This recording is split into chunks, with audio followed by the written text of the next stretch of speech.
رکھنی ہے اور یہاں پر پوری قلم کا سائز اور یہاں پر اس کی دم چھوڑ دیا تھا کل، اس میں آپ نے بالکل اس شیپ میں جیم کو بنانا ہے،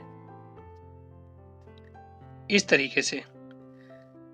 یہ بیز بھی ہوگا ایسے اور اس کے اکول ہوگا اور اس کے درمیان میں نقطہ،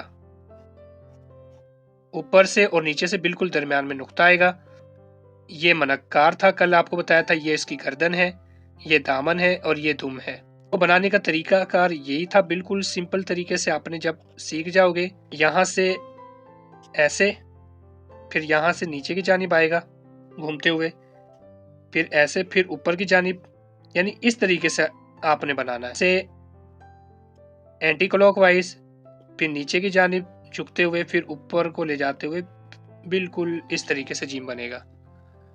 تو اب میں آپ کو کٹ مارکر 605 کی مدد سے جیم بنانا سکھاتا ہوں۔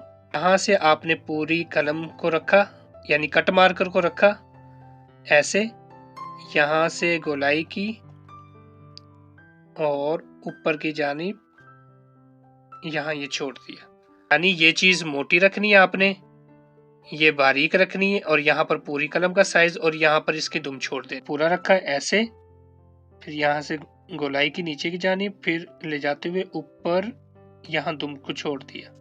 اس طریقے سے بار بار آپ نے پریکٹس کرنی، جتنی آپ پریکٹس کریں گے اتنی ہی آپ کی خطاطی امپروو ہوگی۔ ہینڈ رائٹنگ پریکٹس صرف اسٹوڈنٹ کے لیے ہے، وہ اپنی پیپر پریزنٹیشن کو اچھے سے امپروو کر سکیں۔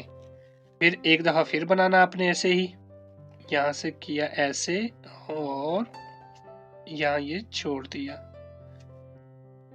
یہاں سے ایسے، پھر نیچے سے اوپر لے جاتے ہوئے ایسے۔